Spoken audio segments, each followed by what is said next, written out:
everyone for returning promptly. So we'll the same format as the previous session. This time the presentation is by my colleague from Durham University, Julian Williams. One of his co-authors, Fabio Misaki, is also here. I believe Chan Namango wasn't able to make it. No. So obviously this is going to give another perspective from a research point of view, but I think from what I've seen, this is going to again demonstrate the value of talking across the silo walls. That'll be my theme. Same rules, so it's 35 minutes, and I'll warn you when there's 10 minutes to go. Super. Well, thanks very much for inviting me. Thanks for Alistair for organising this event. Richard, who's this bit behind the left.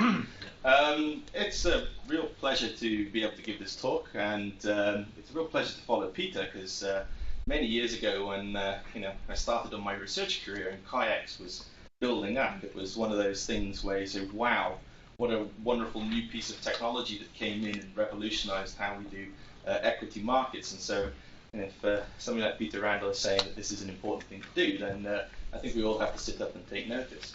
I am wearing jeans, and I don't have an earring, but I am going to talk about practical Byzantine fault tolerance and payment transactions networks.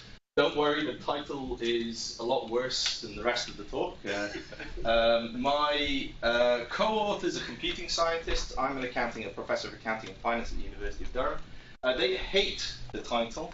They really dislike it. I love the title, just because it has Byzantine, and I just think it's kind of cool. But they tell me that this is a very old thing, going back to the 1980s, and it's sort of like, from a finance point of view, it'd be like saying revisiting the Black Scholes or revisiting the capital asset pricing models. I'm going to talk briefly about a very brief chat, because Peter has done a really good job of giving the background. And in fact, there are many, many things that Peter mentioned in the previous talk which are actually, sort of impact what I'm going to discuss. So I'll talk a little bit about traditional payment transaction networks. I have slightly simpler pictures than Peter, but they cover exactly the same points. I'm going to talk a little bit about high-level features of payment transaction networks, what's there, then a little bit about distributed transaction clearing, a little bit about RTGS, which we obviously spoke about before. And then I'm going to talk about some new things, distributed execution of derivatives contracts as programs. This is something that I think is really interesting, and when I first started investigating blockchains and we first started talking about it with the computing science guys, we felt, okay, where is the area for some expansion of research?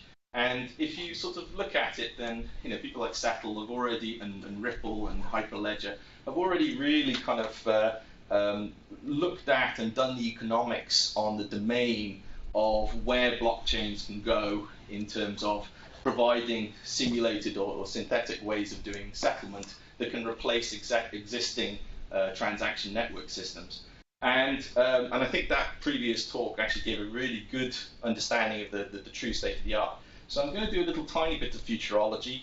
I want to emphasize that I believe that everything that I'm going to talk about here is going to be conducted by financial services firms in general. I'm not going for some kind of sort of very communitarian thing where when we go out for coffee, we're going to be exchanging bitcoins through some kind of weird system, so therefore everybody has to be part of a ledger. Each individual person's iPhone is part of a node and things like that. So it's important to remember that we're going to be thinking about this as mostly being driven by relatively large enterprises that are providing significant amounts of computational capacity to these things. So this is just sort of a brief list. The slides will be available. I put in quite a long appendix of slides because I appreciate the paper when I gave it to Philip was a little bit dense and has a lot of actual sort of bits of computer code and stuff like that in it. So it's not so easy to read. And so the slides give you sort of an overview. So if you happen to be interested in something, then it's a good thing to have the slides available, and you can look at the appendix, which gives more detail. So if I skip over details, I apologize in advance. They'll hopefully be in the appendix. If they're not in the appendix, they'll certainly be in the paper. So I'll just click on from that. So I guess my most important job today is to stop you from, like my co-author is, tapping on the computer and actually listen and say, why should I be interested in this thing that I'm actually, I've given my time over for? And what we're interested in really is distributed databases. What we're interested in is transaction ledgers that are distributed across a large number of nodes. And what we're really interested in is when will it work, when will it break, and how can somebody extract or defraud it. And it turns out that actually, oddly enough, as with most things, we have quite a lot of already well-developed mathematics that actually describes most of these processes. So it's not a question of us sitting down and inventing new maths. It's more of a question of us sort of re-engineering what's already available and to do that. And I think the previous talk by Settle on Settle has actually shown a lot of this. And so one of the things that was interesting there was that they talked about 51% consensus. I heard that get dropped into the discussion. And hopefully, if you haven't understood what that said in that first talk, by the time you finish this talk, 51% consensus will make perfect clarity and perfect sense to you. And you can see why that would be a perfectly good thing to have should there certain characteristics of the network be, have a certain structure. So this is what we want. Alistair emphasized to me in a very long email saying that I needed to make sure that I talked about industry, academia, policy making interface. So I hope I'm going to be able to talk a little bit about that. And obviously that's going to be dependent on how quick the cards come up. So Byzantine fault tolerance problem. I was told about this a while ago, and it took me a long time to sort of inculcate the idea of it. And the first sort of Byzantine generals problem was, long time previously discussed as a sort of game theoretic exercise. And effectively, you have the following idealized scenario. You have the Byzantine army. It's sitting outside an enemy city. It's got lots of divisions. Each division has got its own general in it. And some of those generals are drunks. They're incompetent. Some of those generals are loyal and competent, and some of those generals are actually defectors and they're malicious. And the objective of the Byzantine agreement is that all of the divisions should act in unison. They should either attack in unison or they should retreat in unison. What they mustn't do is do things in a piecemeal fashion. And it turns out that solving the Byzantine generals problem is sometimes very easy, sometimes incredibly easy, and sometimes is extremely difficult and requires very smart mathematicians like Philip and Fabio to really sit down and do some fairly sophisticated logic. And so that is basically it. It's about consistency and it's about agreement.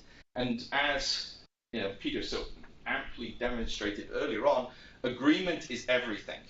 If we can have a ledger for which there is full agreement across the board at any given stage, that if you or I query the ledger, say, what was this transaction? How does this transaction work? How did it run?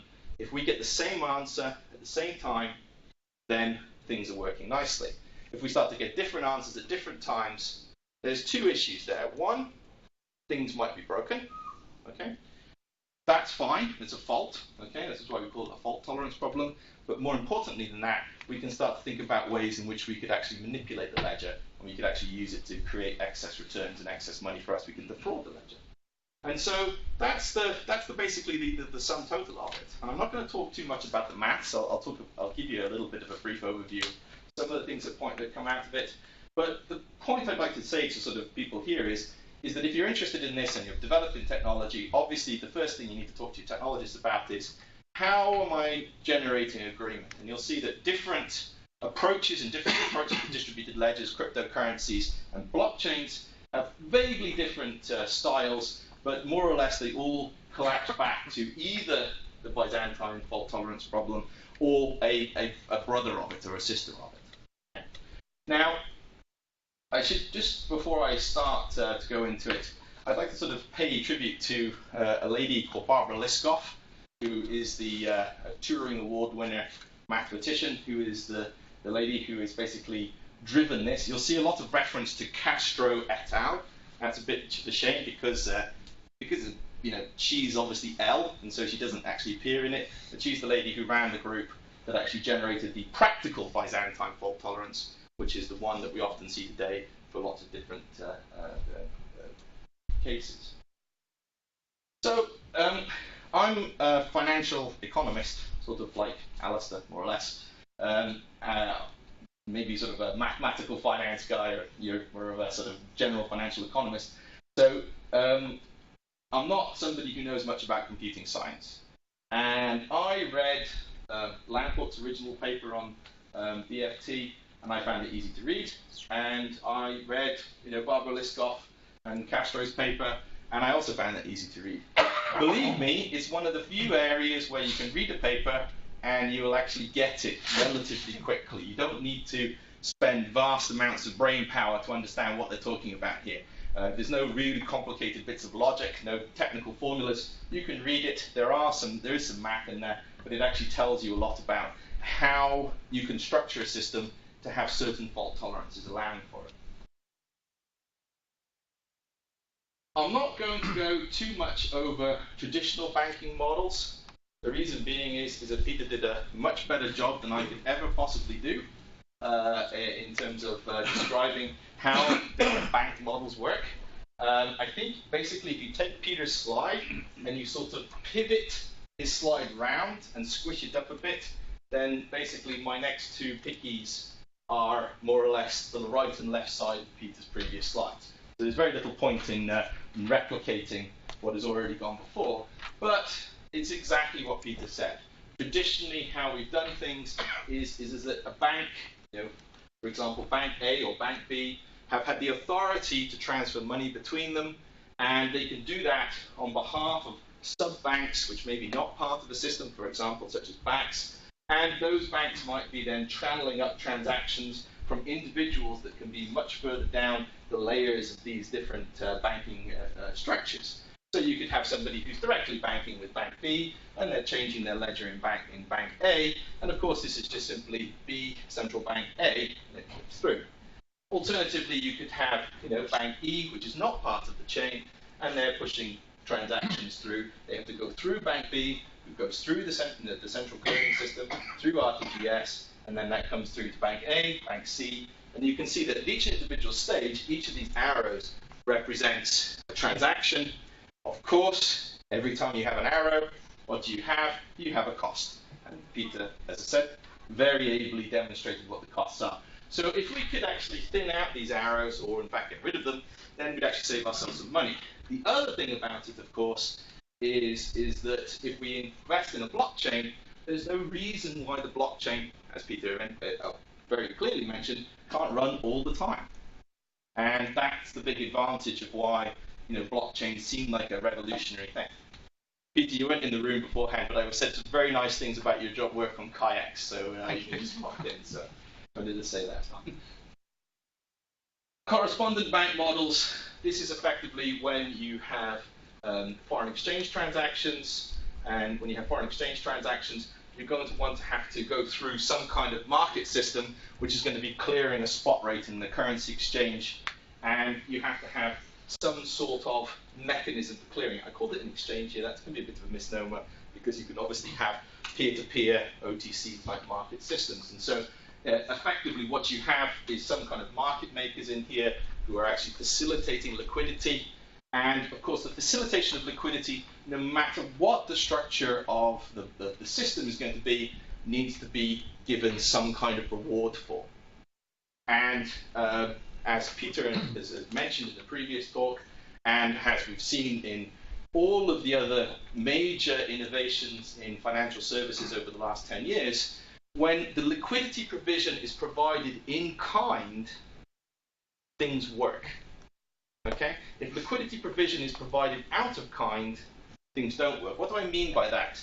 Well, if we had liquidity provision in terms of a blockchain, if we had units of a blockchain shifting around where the liquidity provision is deducted and added by the electronic currency that's sitting in there, things work nicely. And I believe that's where the settled system comes from. If you had it so that there was some separate account and some separate ledger where there was money being added up and deducted, things tend to work less well, okay? Because liquidity providers can be tempted to shift liquidity in and then shift liquidity out. But if everything is in kind, then they actually have to pay a liquidity cost to shift their money out. So they're always prepared to actually keep liquidity within the market, and that's an important aspect of when we shift over to, I mean, I say when we shift over to blockchain. There's not a question of if we shift over to blockchain, it's going to be when. Now, as I said, whether it's this sort of communitarian, you know, everybody on the internet provides bits of the blockchain nodes, being very unlikely, much more likely that it's going to be provided for by the financial services in some particular way, or by technology vendors and some combination thereof. So, you know, this is something where, you know, we can replicate it with blockchains, and it can be effectively replicated, and the margins will be there because, you know, it's a distributed system. We know that distributed systems work very well. Just to give you some idea of how much distributed systems work, one of the famous distributed databasing systems, which is not a blockchain or has anything like that, is run by, it's called Cassandra. It's a database. It's run by Apple. Any idea how many nodes Apple has for its Cassandra database? Quite famous. No? Anybody from one of the competitor companies of IBM know how many nodes they've got in their Cassandra database? Anybody care to give a guess, just a number off the top of their heads? Javier, give me a number. 1 million? Oh, come on, that's like very high. No, they have 100,000. They have 100,000 nodes on their Cassandra database, and it facilitates a lot of their architecture for things like Siri, distributing these sorts of things. So there are big distributed databases in existence out there. IBM runs another one that's very large. Facebook runs a big one. You know, these ones are distributed systems where there's a database, it's fragmented across many nodes, and the database is updated, and there needs to be some kind of fault tolerance attached to the updating so that there's consensus. So that we know if I'm buying my iTunes, you know, my son, he loves Star Wars, so I'm buying my Star Wars cartoon for my son, that it's updated across the entire ledger, that is actually attached to me once I buy it. And that's part of what Apple does when it adds some of its accounts. And so these kinds of things exist. They're not something that's crazy. They're not people with earrings and beards who are kind of like there. This is actually a real thing, and it can be made to work. And obviously the only reason why you wouldn't make it work is because you want to keep your rent. You know, if you actually want to maintain your rent as the members of the points in here. So, you know, and Peter thought answered the question very nicely about why could you get this? Well, as soon as you start making this part very cheap, you create a competitive pressure, and then once you hit the point where people are going below their margin, so the blockchain is much, much cheaper, then first of all you erode their profit, then you go into their margin, then they start making losses, and at that point people have to shift over. And so there should be some kind of pressure at this point, and you know, that's going to be an interesting case. Now, in the early 2000s, again, when I started to be an academic, we talked a lot about electronic communication networks for trading and transactions. And so this became a very important part of how we went about delivering things like securities exchange and, you know, in various other cases. And they could be sort of like as simple as just payment systems, or they could actually shift out to something more complicated, such as things like kayaks and what we've actually seen the evolution of now, where we have, you know, sometimes centrally based or monolithic exchanges where we're actually trading securities like equities or bonds and things like this. And I thought it was interesting that Peter mentioned bonds as the first starting point, and I think bonds is obviously the place where you start because bonds is the simplest security. Okay, it's a security whereby a coupon payment is made, and so it has an algorithm that's not state contingent. And as soon as you have something that's not state contingent, perfectly valid for a blockchainization, shall we say. So, you know, there's a kind of shift. We know electronic communications networks are popular. We know that they want to be, people want to use them because of the ability to have uptime, the ability to actually create liquidity and use things and create economic activity. And what we can do is that we can start to replace the back end with a mechanism which is going to be distributed that settles in real time, and it settles quickly, and it doesn't have so many blocks in it. So, cryptocurrency. So in our paper, we tried to do a relatively comprehensive review of different cryptocurrencies. Now, why start with cryptocurrencies? Well, they were obviously some of the first major uptakers of blockchain type technology. One of the things I want to emphasize about this talk is the decomposition of the engineering of these things, and in the sense of we have a lot of discussion about the crypto aspect of it, or part of the cryptographic aspect of it is proof of effort. Well, Peter very nicely in his earlier talk said, well, proof of effort? I just need, fiat currency. I just need to say it exists. I exchanged it from the Bank of England. They distributed my ledger, and now I paid the money in. I don't need to have the proof of effort. The cryptographic protocol is just to make sure that it's a unique piece of, a unique item on the actual blockchain itself. However, earlier ones were the kind of ma and pa operations whereby people were actually designing things which were supposed to be just distributed amongst friends, or in the case of Bitcoin, is exploded outwards. And what these are supposed to do is that they want to have some kind of proof of effort to show that it has value. Okay? We have mostly in the Western society fiat currencies, and I apologize to the financial economists there. When one of the things I thought was really nice in Peter's talk was exchangeability. Okay, so previously when we had a gold standard or a silver standard, why do we call it a pound? Well, it used to be that it was exchangeable to sterling silver. Now, of course, that doesn't happen anymore. We don't have an exchangeability to sterling silver. We simply have an exchangeability to an account the Bank of England holds on behalf of a bank. And so that's a very different proof of effort in the terms of how it works relative to a cryptocurrency, where there has to be some kind of computation cost to say, this was expensive to make, and therefore it has value. Now I'm going to transfer that value along the blockchain. And that's how we're going to do it. And the blockchain is exactly as Peter mentioned. It's simply a way of transferring value up and down different people. But it's not a ledger per se. Okay? A ledger can be just any kind of database that holds information. It depends on who can write to the database and how that data is recorded. So these are all the different ones. I'm not sure if all you know, but eCash 1982, the original of the original in terms of a sort of electronically tradable money, which had some proof of effort attached to it. As you shift down, you can see that these things are relatively new. 2008, Nakamoto. It's not Nakamoto, it's some guy in Sydney who's not the poor guy in San Francisco who was ambushed by reporters saying, you're the guy who invented it, and it turns out, no, he's just a guy who I think he was a baker. So, the hunt for Nakamoto's finished when the Australian authorities reported that they're investigating somebody for the amount of money that they had in bitcoins, and it turned out several hundred million, and quite likely that person happened to be the person who was the anonymous Nakamoto who invented these things. You have sort of an evolution of that, of course.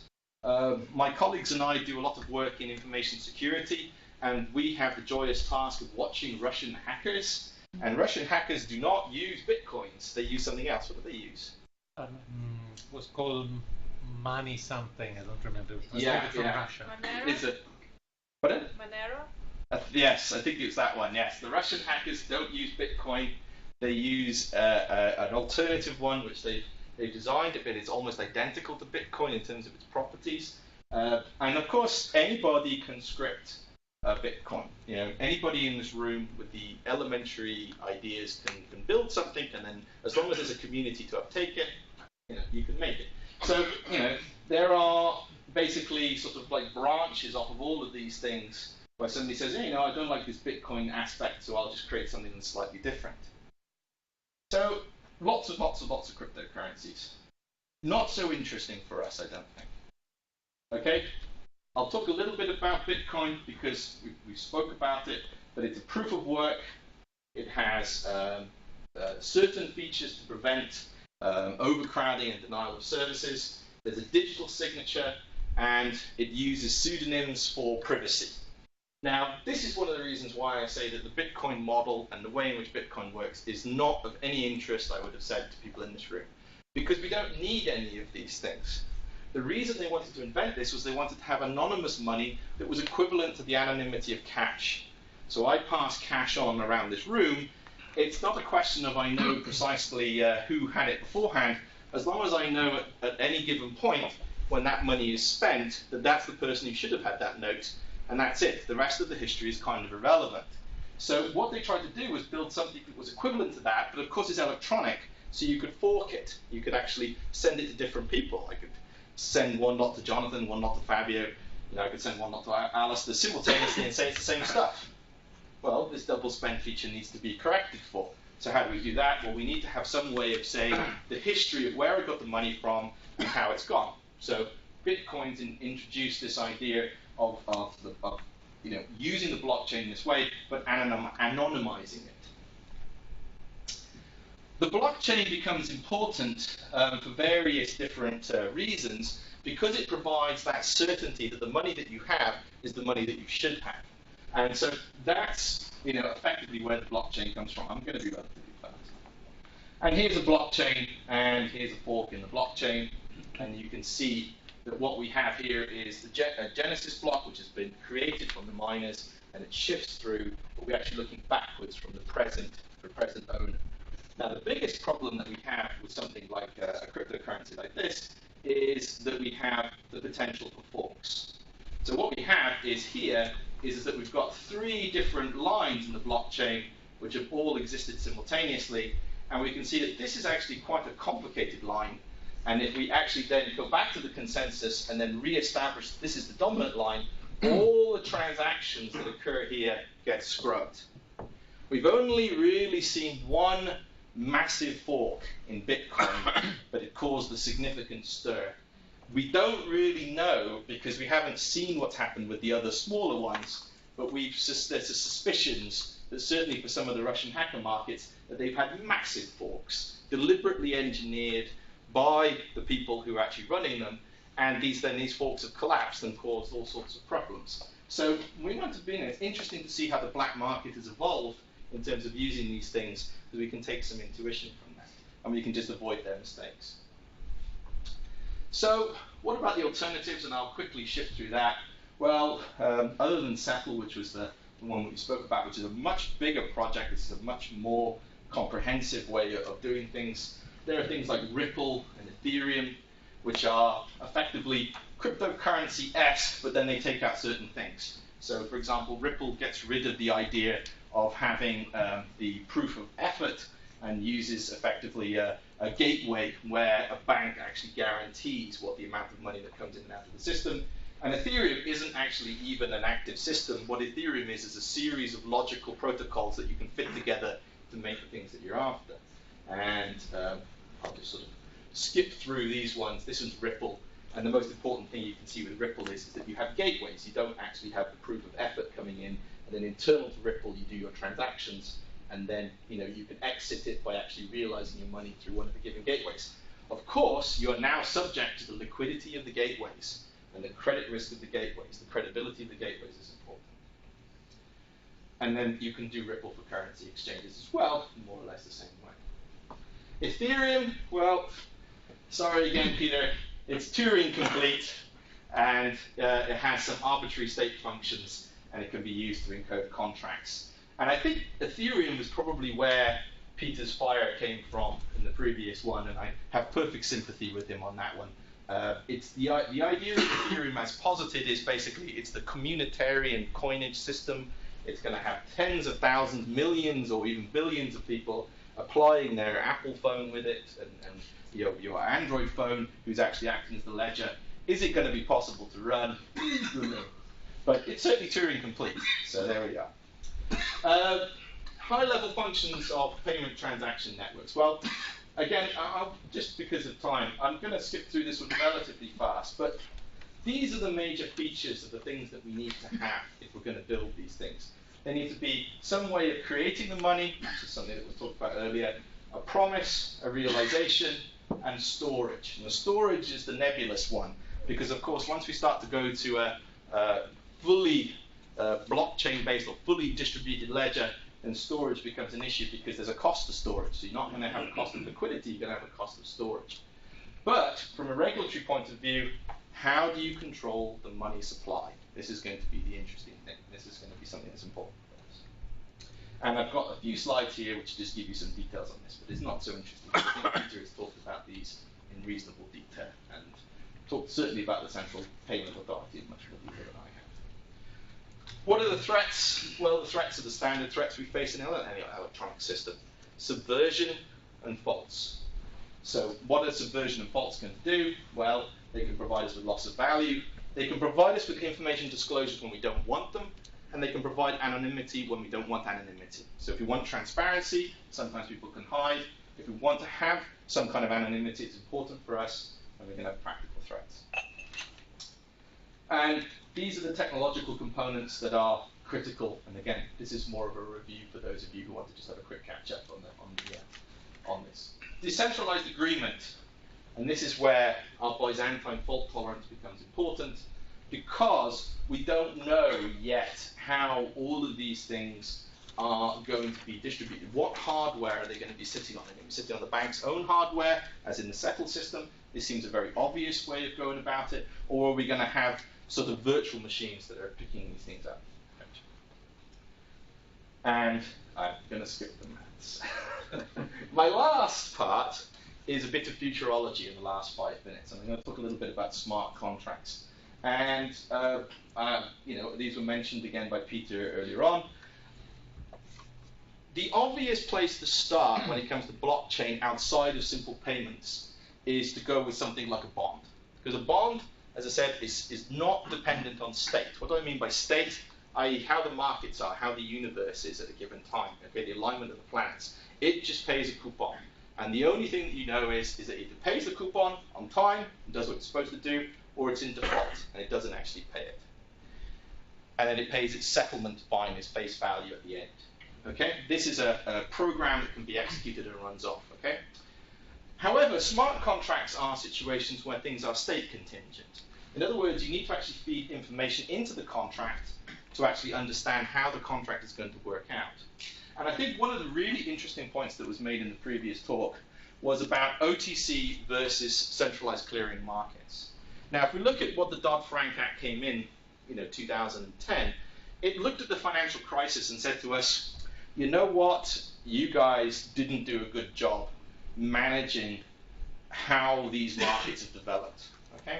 We had things like CDOs, as we mentioned before, and in CDOs, they were traded OTC. We had over-the-counter, which was just party to party, and we didn't have any real control over credit risk. And when we had cascade failures in credit risk, we ended up with things like the AIG bailout, and we ended up with sinks of risk, where one company had picked up lots of these contracts in the wrong position, and things had washed across. So Dodd-Frank says to us, central clearing rules. If we go to central clearing, then it's going to be expensive because the central clearing house is going to charge significant rents for that provision. It provides rents for two aspects of it. One is the provision of liquidity and indemnifying the individual parties against credit risk. And the second part is for providing the infrastructure. And so the idea of what we were talking about in the smart contracts, if you read the paper, is taking out the infrastructure part and actually making it a distributed ledger, which is executed. So when I say executed, what I mean is that the actual individual block itself is a program that needs to run, it collects some data, works out what state of the universe is in, and then tells you what its value is. Now, that, I think, is an interesting area to go, and it's not something that we've interrogated to death yet. And so I think that's where the future lies as the logical progression from, first of all, let's deal with payment clearing systems, let's deal with RTGS. Now let's shift over to securities. The first types of securities are the obvious ones, but the more complex ones are going to be looking at smart contracts. And our current idea would be, is, for example, for cash settlement or physical settlement, that you would have a contract that effectively has some contingency based on some other valuations. And you have to separate off these two parts. One is liquidity provision, and the other one is the infrastructure provision. And then once you can separate these two things out, then you have quite an interesting play set for large firms. And so we do a lot of work with Chicago Mercantile Exchange. I fully appreciate that everybody here is from the City of London, but unfortunately CME tends to be the one that gives us some money. And so so we know a lot about things like the Globex trading platform. And so looking at Globex, what is the potential for allowing Globex to be built up? as a distributed ledger, which can then actually have bits and pieces of it run rather than in one big New Jersey site. Believe it or not, most of Globex is sitting in New Jersey, as well as a little bit of it in Chicago, simply because of the cost of actually putting a server in one place and the other. And so instead of having that kind of structure, actually dissociating it and actually building it into something which is a little bit more distributed and having a distributed ledger. And so that's more or less a little summary of the idea of smart contracts. And in the paper, what we've got is that we've got a protocol, just like the Nakamoto paper, in which we actually say, okay, if we have a protocol, how is the protocol actually going to be implemented? We implement it as a series of bindings, whereby the program has a binding relative to a state, and as the state evolves, the contract changes value. Of course, anytime you have a derivatives contract, you have to have margins, and you have to have some kind of way of managing credit risk, and we talk about that in reasonable detail in the paper, and I don't want to bore you with that too much now. You're done. Yes, I think it's this is where where it's worthwhile finishing, and I think that the last point here is that the Dodd-Frank Act tells us a lot about how not to make an OTC market. And one of the objectives here strongly is to find a way of designing technology that can prevent some of the issues that happens when we have unregulated developments of OTC markets. And I shall leave it there. Thank you, Judy.